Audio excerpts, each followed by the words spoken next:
శ్రోతలకు నమస్కారం. మనం ప్రతి సంవత్సరం డిసెంబర్ 1ని ప్రపంచ ఎయిడ్స్ నివారణ దినోత్సవంగా జరుపుకుంటూ ఉంటాం. అయితే ఈ ఎయిడ్స్ అనేది హెచ్ఐవి అని కూడా అంటూ ఉంటారు. అయితే ఈ హెచ్ఐవి వల్ల వచ్చే నష్టాలేమిటి, ఎందుకు వస్తాయి, అలాగే వచ్చినప్పుడు ఆ పేషెంట్లో ఉన్నటువంటి మార్పులు కానీ, తర్వాత వచ్చే అవలక్షణాలు కానీ ఎలా ఉంటాయి అనే విషయాలు మనకు తెలియజేయడానికి తిరుపతిలో ప్రముఖ ఇన్ఫెక్షన్స్ స్పెషలిస్ట్, అలాగే ప్రముఖ వైద్యురాలు డాక్టర్ తేజ వాసిరెడ్డి గారితో మనం ఈ విషయాలన్నీ చర్చించి తెలుసుకుందాం. నమస్కారం అండి డాక్టర్ తేజ వాసిరెడ్డి గారు. నమస్కారం అండి. డాక్టర్ గారు, ప్రధానంగా చెప్పండి, అసలు ఇలా ప్రపంచవ్యాప్తంగా మనం ఈ ఎయిడ్స్ నివారణ దినోత్సవం జరుపుకుంటూ ఉన్నాం కదా, దీని వెనక ఉన్నటువంటి ప్రాముఖ్య ఉద్దేశం ఏమిటంటారు? WHO అనేది ఒక సంస్థ అండి. మనకి ప్రపంచవ్యాప్తంగా డిసెంబర్ 1న ఎయిడ్స్ అవేర్నెస్ అంటే ఏంటంటే, జనాలకి చాలామందికి హెచ్ఐవి అంటే ఏంటి, ఎయిడ్స్ అంటే ఏంటో అసలు ఇప్పుడు దాకా తెలియదు. సో దాని మీద అవేర్నెస్ రావడానికి ఒక రోజు అంటూ ఎంచుకుంది. సో ఏంటి అంటే, దీనివల్ల హెచ్ఐవి ఎయిడ్స్ని మనం జనాల్లోకి తీసుకెళ్ళి దానివల్ల ఏమేమి జబ్బులు వస్తాయి, దానివల్ల ఎంతమంది రోగులకి ప్రమాదం ఉంటుందో తెలుసుకుంటానికి ఈ అవేర్నెస్ డే అనేది క్రియేట్ చేసింది. ఇప్పుడు మీరు ఇన్ఫెక్షన్స్కి ప్రత్యేక వైద్యురాలుగా సేవలు అందిస్తున్నారు కదా, ప్రధానంగా ఈ హెచ్ఐవి రోగి అని మనం ఎలా గుర్తించవచ్చు అంటారు? సో హెచ్ఐవి రోగిలో చాలా లక్షణాలే ఉంటాయి. కొంతమందికి ఏంటంటే జ్వరం రావచ్చు, కొంతమంది బరువు తగ్గిపోవచ్చు, కొంతమందికి లంగ్ ఇన్ఫెక్షన్స్ రావచ్చు. సో మల్టిపుల్ ఇన్ఫెక్షన్స్ వస్తాయి. గుర్తించటానికి మనకేంటి అంటే మల్టిపుల్ టైప్స్ ఆఫ్ టెస్ట్స్ ఉంటాయి. గవర్నమెంట్లోనూ చేస్తారు, ప్రైవేట్లోనూ చేస్తారు. సో మనం టెస్ట్ చేసినప్పుడు మనకి బయటపడితే హెచ్ఐవి అనేది, అప్పుడు మనకి గుర్తించి ఆ టెస్ట్ చేసిన తర్వాత మనం దానికి రిలేటెడ్గా వాళ్ళకి కౌన్సిలింగ్ ఇవ్వటము, వాళ్ళకి ట్రీట్మెంట్ ఇవ్వటము, వాళ్ళకి లక్షణాలు, ఈ వ్యాధి గురించి ఎక్స్ప్లెయిన్ చేయటం అంటూ జరుగుతుంది. అయితే అసలు ఎలా వస్తుందంటారు ఈ వ్యాధి సంక్రమించే? సో ఈ వ్యాధి మల్టిపుల్ రూట్స్ ద్వారా రావచ్చు. సో మోస్ట్లీ మనకి ఎలా తెలుసు అంటే సెక్షువల్ రూట్ ఒకటి బాగా తెలుసు. కాకపోతే ఇంకా వేరే రూట్స్ కూడా ఉన్నాయి. బ్లడ్ ట్రాన్స్ఫ్యూజన్స్ ద్వారా రావచ్చు, లేదు అంటే నీడిల్ స్టిక్ అంటాం మనం. ఇప్పుడు డాక్టర్స్, నర్సెస్ ఈ పేషెంట్స్తో పని చేస్తూ ఉంటారు, వాళ్ళకి నీడిల్ స్టిక్ ఇంజరీ అవుతుంది, దానివల్ల రావచ్చు. ఇంకో మేజర్ రూట్ ఏంటంటే మదర్ టు చైల్డ్, అంటే ఏంటంటే ప్రెగ్నెంట్ పేషెంట్ నుంచి వాళ్ళ పిల్లలకి సోకే అవకాశం ఉంటుంది. అంటే ఇప్పుడు తల్లి నుంచి బిడ్డకు కూడా రావచ్చు? తల్లి నుంచి బిడ్డకు రావచ్చు. ఇప్పుడున్న దానిలో బాగా ఉండేది ఏంటంటే తల్లి నుంచి బిడ్డకు వచ్చే అవకాశం ఎక్కువ ఉంటున్నాయి. ఎందుకంటే మనం ప్రెగ్నెంట్ పేషెంట్స్లో టెస్టింగ్ కానీ, వాళ్ళకి ఎక్స్ప్లెయిన్ చేయటం కానీ, వాళ్ళకి అవేర్నెస్ క్రియేట్ చేయటం కానీ నార్మల్ పాపులేషన్ కన్నా వాళ్ళని నెగ్లెక్ట్ చేసి ఉండడం వల్ల ఇండియాలో ఇప్పుడు ప్రెగ్నెంట్ నుంచి వాళ్ళ పిల్లలకి ఎక్కువ స్ప్రెడ్ అవుతుంది. అంటే ఇప్పుడు ఎలా, ప్రస్తుతం ఏ రకంగా ట్రెండ్స్ ఎలా ఉన్నాయి అంటారు? ఇప్పుడు ట్రెండ్స్ ఏంటి అంటే పిల్లల్లోనూ, దాని తర్వాత యువతలో ఏమైందంటే డ్రగ్ ఎడిక్ట్స్ బాగా కామన్ అయిపోయారు. వాళ్ళు మల్టిపుల్ ఇంజెక్షన్స్ షేర్ చేసుకోవటం వల్ల, దాని తర్వాత సెక్షువల్ అవేర్నెస్ లేకపోవటం వల్ల, తర్వాత యూత్ ప్రెగ్నెన్సీస్ ఎక్కువ అయిపోయాయి, దానివల్ల పిల్లలకి సోకటము ఇవన్నీ ఎక్కువ అవటం వల్ల ఇప్పుడు అడల్ట్ కన్నా కూడా చిల్డ్రన్, యూత్లో ఎక్కువ అవేర్నెస్ క్రియేట్ చేయాలి. అండ్ ఎక్కువ కేసెస్ కూడా ఇప్పుడు మేము అవే చూస్తున్నాము. అంటే ఇప్పుడు సాధారణంగా ఈ పల్లెల్లో వాళ్ళకి ఎక్కువ, తర్వాత పట్టణాల్లో వాళ్ళకి ఎలా ఎక్కువ అని అట్లా ఏమైనా ఉంటుందంటారు? ఉంటుంది వేరియేషన్. ఎందుకంటే పట్టణాల్లో వాళ్ళకి ఇప్పుడు దాకా అవేర్నెస్ అనేది కానీ, లేదంటే సెక్షువల్ ప్రాక్టీసెస్ కానీ, సేఫ్ సెక్స్ ప్రాక్టీసెస్ కానీ, బ్లడ్ ట్రాన్స్ఫ్యూజన్స్ కూడా వాళ్ళకి బ్లడ్ అనేది స్క్రీనింగ్ చేసిన తర్వాత ఇవ్వటం కానీ అన్నీ అందుబాటులో ఉండటం వల్ల పట్టణాల్లో కొంచెం ఈ డిజీజ్ అనేది తగ్గిపోయింది. కానీ ఇంకా పల్లెల్లోనూ, టౌన్స్లోనూ వీటిల్లో ఏంటంటే అవేర్నెస్ లేకపోవటం వల్ల, తర్వాత తెలియనితనం వల్ల, వాళ్ళకి ఎవరు నేర్పించకపోవటం వల్ల, ఎవరు చెప్పకపోవటం వల్ల ఇంకా వాళ్ళల్లో ఎక్కువ కేసెస్ చూస్తున్నాం, పల్లెల్లో ఎక్కువ కేసెస్ చూస్తున్నాము. మరి డాక్టర్ గారు, ఇప్పటివరకు మీరు ఎంతోమంది ఈ హెచ్ఐవి బాధిత పేషెంట్స్ని మీరు ట్రీట్మెంట్ ఇస్తూ ఉన్నారు. అయితే ఏది ఎక్కువగా మీరు ఛాలెంజ్ అనుకుంటున్నారు? సో హెచ్ఐవిలో ట్రీట్మెంట్ కన్నా కూడా కౌన్సిలింగ్ ఛాలెంజ్. ఎందుకు అంటే ఇప్పుడు ఒకళ్ళు వచ్చింది అంటే మన ఇంట్లో నుంచి తరిమేస్తారని, సొసైటీ నుంచి ఎలిమినేట్ చేసేస్తారని, వాళ్ళు సూసైడ్ చేసుకోవటమో, లేదంటే వాళ్ళు ఎవరికి చెప్పకపోవటమో, ఫ్రెండ్స్ ఫ్యామిలీకి తెలియకపోవటము, ఇవన్నీ. సో మోస్ట్ ఇంపార్టెంట్ ఏంటి అంటే హెచ్ఐవి కన్నా కూడా టెస్ట్ చేసే ముందు ఎందుకు చేస్తున్నామని వాళ్ళకి కౌన్సిలింగ్ ఇవ్వాలి. దాన్ని ప్రీ టెస్ట్ కౌన్సిలింగ్ అంటాము. టెస్ట్ చేసిన తర్వాత పాజిటివ్ వచ్చినా నెగిటివ్ వచ్చినా పోస్ట్ టెస్ట్ కౌన్సిలింగ్ ఉంటుంది. పోస్ట్ టెస్ట్ కౌన్సిలింగ్ ఏంటి అంటే హెచ్ఐవి పాజిటివ్ వచ్చిన వాళ్ళకి ఒకలాగా టెస్టింగ్ కౌన్సిలింగ్ చేస్తాము. ఇంకా హెచ్ఐవి నెగిటివ్ ఉన్న వాళ్ళకి ఏమేమి జాగ్రత్తలు తీసుకోవాలి, ఫ్యూచర్లో వచ్చే ఛాన్సెస్ ఉంటాయా లేవా అన్న దాని రిలేటెడ్ కౌన్సిలింగ్ చేస్తాం. సో ట్రీట్మెంట్ కన్నా మేజర్ ఛాలెంజింగ్ ఏంటంటే ఒక పేషెంట్ని కౌన్సిలింగ్ చేయటం అనేది మేజర్ ఛాలెంజ్. అయితే మన డాక్టర్ గారు, ప్రధానంగా ఈ హెచ్ఐవి వ్యాధి బారిన పడిన వారికి ప్రధానంగా ఎటువంటి సమస్యలు వస్తాయి అంటారు? సో హెచ్ఐవి బాధిన పడిన వాళ్ళకి ప్రధాన సమస్య ఏంటంటే బాడీలో ఉన్న ఇమ్యూనిటీ మొత్తం తగ్గిపోతుంది. అందుకనే మనం హెచ్ఐవిని కూడా హ్యూమన్ ఇమ్యూనో డెఫిషియన్సీ వైరస్ అంటాం. ఇమ్యూనో డెఫిషియన్సీ అంటే ఏంటంటే ఏ టైప్ ఆఫ్ ఇన్ఫెక్షన్ అయినా వచ్చే ఛాన్సెస్ ఉంటుంది. మోస్ట్ కామన్లీ టీబీ వచ్చే ఛాన్సెస్ ఉంటుంది. టీబీ అనేది డ్రెడ్లీ బ్యాక్టీరియల్ ఇన్ఫెక్షన్. హెచ్ఐవి ఉన్న వాళ్ళల్లో టీబీ వచ్చే ఛాన్సెస్ ఎక్కువ ఉంటాయి. సో ఇంకా వేరే ఇన్ఫెక్షన్స్ వచ్చే ఛాన్సెస్ ఉంటాయి. లైక్ న్యూరలాజికల్ ఇన్ఫెక్షన్స్ రావచ్చు, బ్రెయిన్ రిలేటెడ్ ఇన్ఫెక్షన్స్ రావచ్చు, దాని తర్వాత డయేరియల్ ఇన్ఫెక్షన్స్ రావచ్చు, దాని తర్వాత మల్టిపుల్ ఇన్ఫెక్షన్స్ రావచ్చు. సో హెచ్ఐవి వచ్చిన వాళ్ళల్లో ఏంటంటే హెచ్ఐవియే కాకుండా ఆపర్చునిస్టిక్ ఇన్ఫెక్షన్స్ అంటాం, దానివల్ల చనిపోయే వాళ్ళు ఎక్కువ ఉంటారు. సో డ్రెడ్లియస్ట్ ఏంటి అంటే అందులోది టీబీ ఈజ్ ద మోస్ట్. ఇండియాలో ఏంటి అంటే టీబీ కామన్ కాబట్టి హెచ్ఐవి వచ్చిన వాళ్ళల్లో 90% పీపుల్లో చూసుకుంటే టీబీ అనేది వస్తుంది. ఎవరికన్నా ఇప్పుడు ఈ షుగర్ వ్యాధి కానీ లేకపోతే ఇలా హైపర్ టెన్షన్, మరి రక్తపోటు, బీపీ పేషెంట్స్ అంటారు కదండి, అలాంటి వారికి ఇలా హెచ్ఐవి అనేది రావడం అనేది వాళ్ళకి ఇంకా ఎక్కువ సమస్యలు వస్తాయి అంటారా? హెచ్ఐవి అనేది షుగర్ వాళ్ళల్లో, బీపీ వాళ్ళల్లో ఎక్కువ అయ్యే ఛాన్సెస్ అలా ఏం లేదు.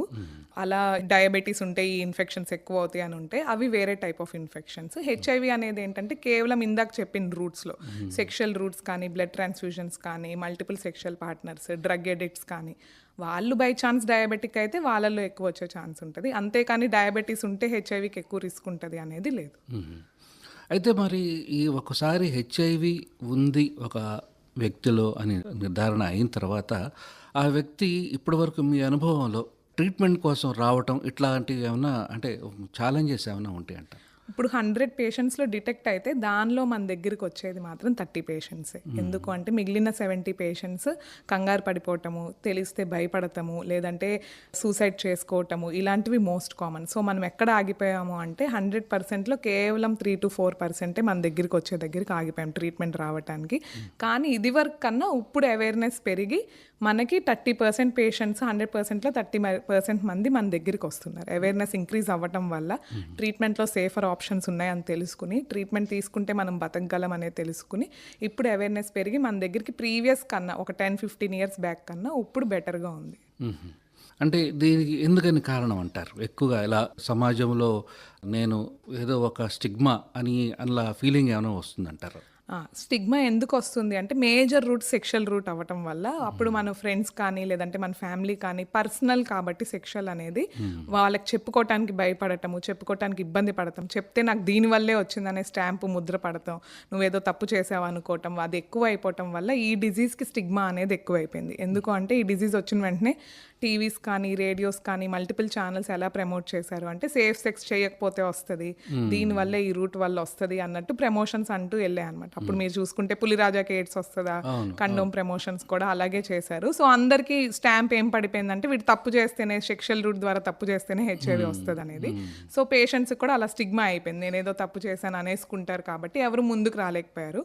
ఇప్పుడు ఏంటి అంటే మల్టిపుల్ రూట్స్ ద్వారా వస్తాయి, మల్టిపుల్ ఛానల్స్ ద్వారా వస్తుంది, పైగా స్టిగ్మా అనేది తగ్గిపోయి జనాల్లో యాక్సెప్టెన్స్ ఇంక్రీజ్ అయ్యి వాళ్ళకు కూడా ట్రీట్మెంట్ వచ్చింది అన్న కాడి నుంచి ఇప్పుడు అవేర్నెస్ ఎక్కువ అయ్యింది. మనకి డ్యూ టు ఆల్ మీడియాస్ మనకి అవేర్నెస్ ఎక్కువ అయ్యి వాళ్ళు మన దగ్గరికి రావటము, ట్రీట్మెంట్ పొందటము ఎక్కువ అయ్యింది. అయితే మరి డాక్టర్ తేజ వాసిరెడ్డి గారు, ఇప్పుడు ఒక ఇన్ఫెక్షన్ ప్రత్యేక వైద్యురాలిగా ఇలా హెచ్ఐవి వచ్చిన వారికి ఏదైనా ప్రత్యేకించి వైద్యశాలలు లాంటివి ఎవరు ఉంటాయి అంటారు? ప్రత్యేక వైద్యశాలలు ఉన్నాయి. గవర్నమెంట్లో అయితే వాటిని ఏఆర్టీ సెంటర్స్ అంటాము, అంటే యాంటీ రెట్రోవైరల్ థెరపీ సెంటర్స్. వాళ్ళు ఏంటంటే pre test counselling, post test counselling and treatment అన్నీ ఒకే దగ్గర చేస్తారు. ఇంకోటి పీపీటీసీటీ అంటాము, అంటే prevention of parent to child transmission. ఇందాక ప్రెగ్నెంట్ మదర్కి ఎలా వస్తే వాళ్ళ పిల్లలకి రాకుండా ఎలా చూసుకోవాలో ఆ సెంటర్స్ కూడా ఉన్నాయి. సో మనకి ఏఆర్టీ సెంటర్, పీపీటీసీ సెంటర్ వల్ల మనకి అందుబాటులో ఉన్నాయి. అది గవర్నమెంట్లో. ప్రైవేట్లో అంటే మల్టిపుల్ సెంటర్స్ ఉంటాయి ప్రైవేట్లో కూడా, దానికి సపరేట్ పేరు అంటూ ఏముండదు.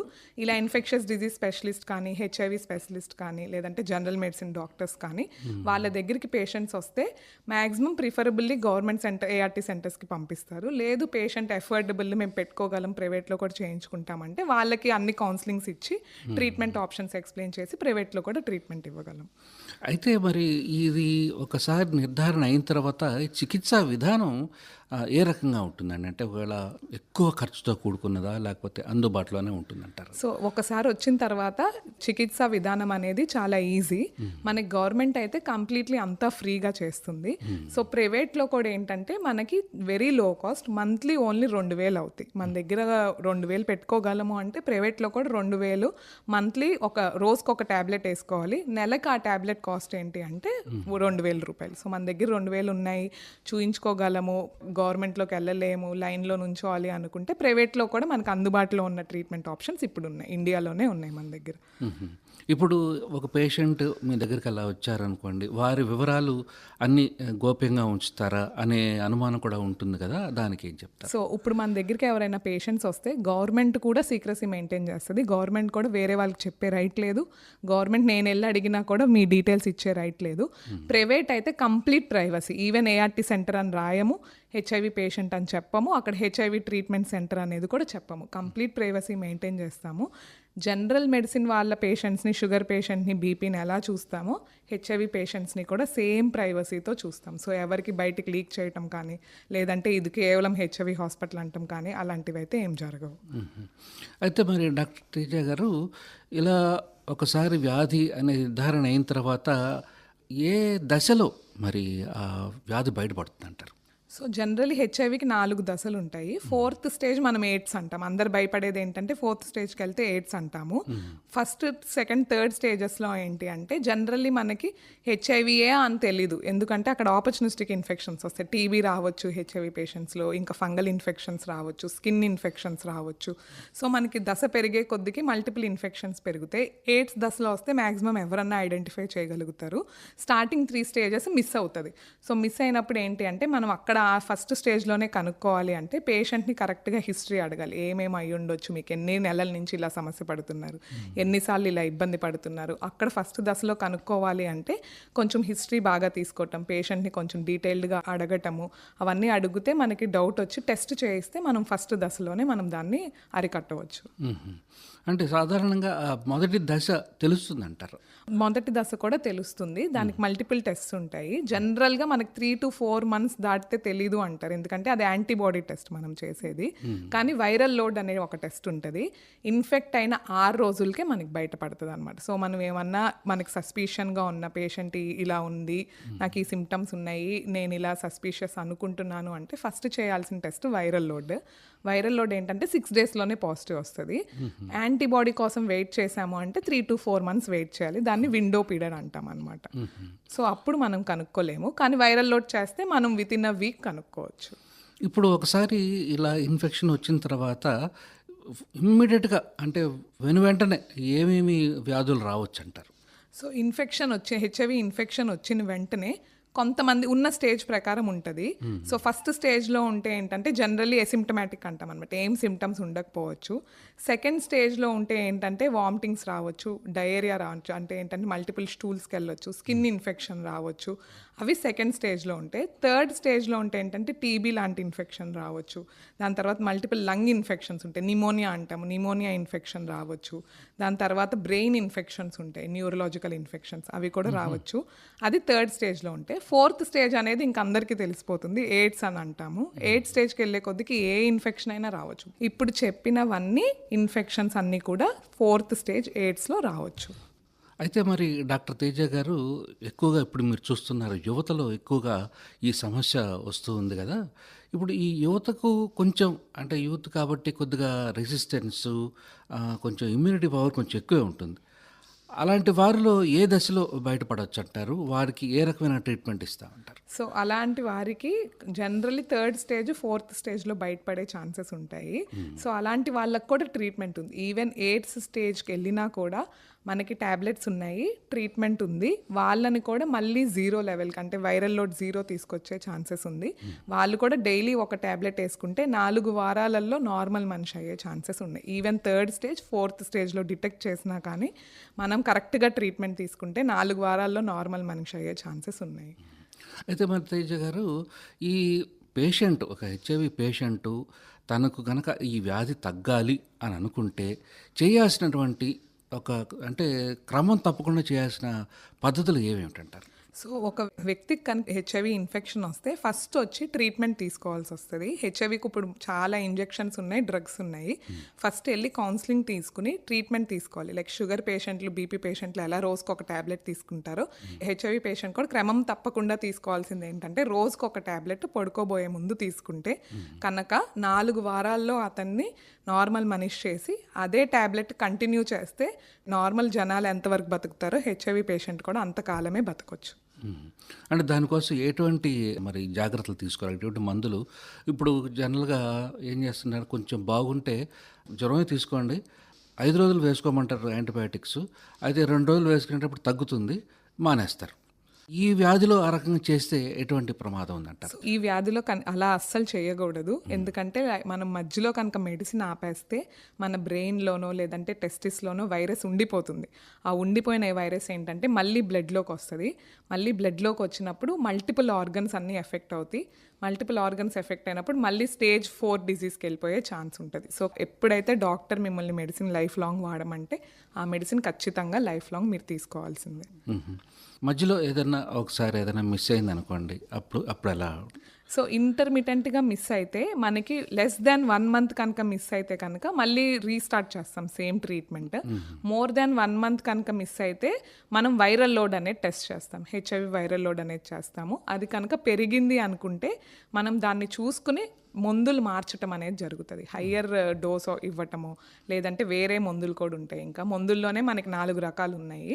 ఫస్ట్ పెట్టే రకం ఏంటంటే అందరికీ జనరల్గా పెట్టేది, ఇలా మందులు మానేసే వాళ్ళకి డ్రగ్ రెసిస్టెన్స్ అంటాం అనమాట. రెసిస్టెన్స్ ఉన్న వాళ్ళకి ఏంటంటే హయ్యర్ మెడిసిన్స్ పెట్టాల్సి వస్తుంది. సో వాళ్ళకి ఏంటి అంటే జనరల్లీ మనం చూసుకుని హయ్యర్ మందులు పెట్టి అడెరెన్స్ కౌన్సిలింగ్ అంటాం. అడెరెన్స్ కౌన్సిలింగ్ ఏంటంటే డైలీ తీసుకునేటట్టు కౌన్సిల్ చేసి వాళ్ళు మనకు ఫోన్ చేయాలి, తీసుకున్న తర్వాత ట్యాబ్లెట్ మేము తీసుకున్నాము అని. మెథడ్స్ ఉంటాయి, ఆ మెథడ్స్ ద్వారా టెస్ట్ చేస్తాము. సో వాళ్ళు 1 మంత్ తర్వాత వాళ్ళు పిల్స్ తీసుకుని రావాలి, కంపల్సరీ ఆ పిల్స్ వేసుకున్నారా లేదా అని మనకి చూపించాలి. సో అడరెన్స్ని ఇంక్రీజ్ చేస్తాము, పైగా డ్రగ్స్ అనేది మార్చుతాము. అయితే మరి డాక్టర్ గారు, కొంతమందికి ప్రతిది కూడా ఇదైందేమో, ఇదే చెవి అయి ఉండొచ్చేమో, ఇలా పలానా జబ్బు అయి ఉండొచ్చేమో చాలా అనుమానంగా వస్తూ ఉంటారు. అటువంటి వారికి మీరేం చెప్తారు? సో హెచ్ఐవికి సపరేట్ సిమ్టమ్స్ ఉండవు, అదే మేజర్ ప్రాబ్లమ్. ఎందుకంటే జ్వరం వచ్చినా, బరువు తగ్గిపోయినా, లేదంటే మనకి బాగా దగ్గుతున్నా, ఇలాంటి కామన్ సిమ్టమ్స్ ఉంటాయి హెచ్ఐవికి. కాకపోతే హిస్టరీ వైజ్ అంటే మీరు అడిగితే కానీ మల్టిపుల్ సెక్షువల్ పార్ట్నర్స్ చెప్పినా, డ్రగ్ అబ్యూస్ చెప్పినా, లేదంటే మనము needle stick injuries, high risk workers ఉంటారనమాట, వాళ్ళల్లో ఏంటంటే మనకి ముందే డిటెక్ట్ చేసి మీకు ఇలా వచ్చే ఛాన్సెస్ ఉండొచ్చు. అదే ప్రీ టెస్ట్ కౌన్సిలింగ్లో మనం చేసేది. సెగ్రిగేట్ చేస్తాం ఏ విభాగాలకి ఎక్కడెక్కడ వచ్చే ఛాన్సెస్ ఉంటుందో వాళ్ళకి ఒక టైప్ ఆఫ్ కౌన్సిలింగ్ ఇస్తాం. వాళ్ళు అప్పుడు అనుకుని నిజంగానే నాకు వస్తుంది అనుకుంటే వాళ్ళు ఎవ్రీ 3 monthsకి టెస్ట్ చేయించుకుంటారు. లేదు మనం ఆ కేటగిరీలో ఫాలో అవ్వట్లేదు అన్నప్పుడు మనం ఈ సిమ్టమ్స్ కాదమ్మా, మీరు వేరే టెస్టులు కూడా చేయించుకోవాలి, హెచ్ఐవి అయి ఉండకపోవచ్చు అని వాళ్ళకి కౌన్సిలింగ్ ఇస్తాం. మరి డాక్టర్ గారు, ఒకసారి ఇది కనుక సంక్రమిస్తే జీవితకాలం దాంతో పోరాడాల్సిందే. ఒకసారి కనుక సంక్రమిస్తే జీవితకాలం పోరాడాల్సిందే. అది ఏంటి అంటే కొంచెం రీసెర్చ్ జరుగుతుంది ఇప్పుడు. కొన్ని కొత్త మందులు వచ్చాయి. ఇప్పుడు డైలీ నేను తీసుకోలేను అనుకుంటే ఎవ్రీ 6 monthsకి ఒక ఇంజెక్షన్ వేసుకునేది వచ్చింది. అంటే ఏంటంటే సంవత్సరానికి మీరు 2 సార్లు హాస్పిటల్కి వెళ్తే చాలు. సో 6 నెలలకు ఒక ఇంజెక్షన్ వేసుకునేది వచ్చింది. ఇంకా ఫ్యూచర్ రీసెర్చ్లో ఏముంది అంటే క్యాన్సర్కి స్టెమ్ సెల్ ట్రాన్స్ప్లాంట్ ఎలా వచ్చిందో హెచ్ఐవికి కూడా కొన్ని ట్రాన్స్ప్లాంట్స్ వస్తున్నాయి, కొన్ని మందులు వస్తున్నాయి, లేటెన్సీ రివర్సల్ ఏజెంట్స్ అంటారు దాన్ని. ఆ మందులు వస్తే ఏంటంటే హెచ్ఐవి కంప్లీట్లీ క్యూరబుల్, మొత్తం అంతా క్యూర్ అయిపోతే అప్పుడు మనం క్యాన్సర్కి ఈ టైంకి ట్రీట్మెంట్ ఆపేయచ్చు అని ఎలా చెప్తాము, హెచ్ఐవికి కూడా లైఫ్ లాంగ్ అవసరం లేదు, ఈ కాలం వరకు ట్రీట్మెంట్ తీసుకో, దాని తర్వాత అవసరం లేదు, ఓన్లీ ఫాలో అప్లో ఉంటే సరిపోతుంది అని చెప్పొచ్చు. అంత మాత్రం చెప్పేసి దాన్ని తేలిగ్గా తీసుకోవడం అనేది తప్పు. అంత మాత్రాన మనం ఎప్పుడూ తేలిగ్గా తీసుకోకూడదు. క్యాన్సర్ ఎలాగ ప్రమాదకరమైందో హెచ్ఐవి కూడా మళ్ళీ రివర్స్ చేసినా కూడా వచ్చే ఛాన్సెస్ ఉంటుంది. ఎందుకంటే అది లేటెంట్గా మన బ్రెయిన్లోనూ మన టెస్టిస్లో ఇలాంటి ఆర్గన్స్ ఉంటాయి, వాటిల్లో లేటెంట్ వైరస్ అనేది ఉంటుంది. సో మనం మందులు ఆపేసిన, డాక్టర్ దగ్గర ఫాలో అప్ ఆపేసిన, అక్కడి నుంచి హెచ్ఐవి మళ్ళీ బ్లడ్లోకి వచ్చి మళ్ళీ మనకి డిజీజ్ కాజ్ చేస్తుంది. అయితే మరి ప్రస్తుతం హెచ్ఐవితో బాధపడుతున్న వారికి మీరు ఏమని సలహా ఇస్తారు? సో ప్రెజెంట్ హెచ్ఐవితో బాధపడుతున్న వారికి నా సలహా ఏంటంటే ఇదివరకు లాగా మీరు బాధపడాల్సిన అవసరం ఏం లేదు. మల్టిపుల్ ట్రీట్మెంట్ ఆప్షన్స్ ఉన్నాయి, అడ్వాన్స్ ట్రీట్మెంట్ సెంటర్స్ ఉన్నాయి. సో కరెక్ట్గా డాక్టర్ చెప్పిన మందులు టైంకి వేసుకుని ట్రీట్మెంట్ పర్ఫెక్ట్గా ఫాలో అయితే మనం ఎయిడ్స్ ఫ్రీ ఇండియాకి లీడ్ చేయొచ్చు. అయితే దానికంటే ముఖ్యంగా యువతకు మీరు ఏమి సలహా ఇస్తారు? యువతికి నేను ఇచ్చే సలహా ఏంటి అంటే సేఫ్ సెక్స్ ప్రాక్టీసెస్ నేర్చుకోవటము, సెక్స్ ఎడ్యుకేషన్ చేయటము, ఇంకోటి డ్రగ్ అబ్యూస్ నుంచి దూరంగా ఉండటము. ఇవన్నీ చేస్తే we can overcome AIDS in the near future. చాలా బాగుంది డాక్టర్ తేజ వాసిరెడ్డి గారు. మీరు ఈ ప్రపంచ ఎయిడ్స్ నివారణ దినోత్సవం సందర్భంగా ఆకాశవాణి తిరుపతి కేంద్రానికి వచ్చి ఈ ఎయిడ్స్ గురించి, హెచ్ఐవి గురించి చాలా విలువైన సమాచారం అందించారు. నమస్కారం అండి. థ్యాంక్ యూ అండి.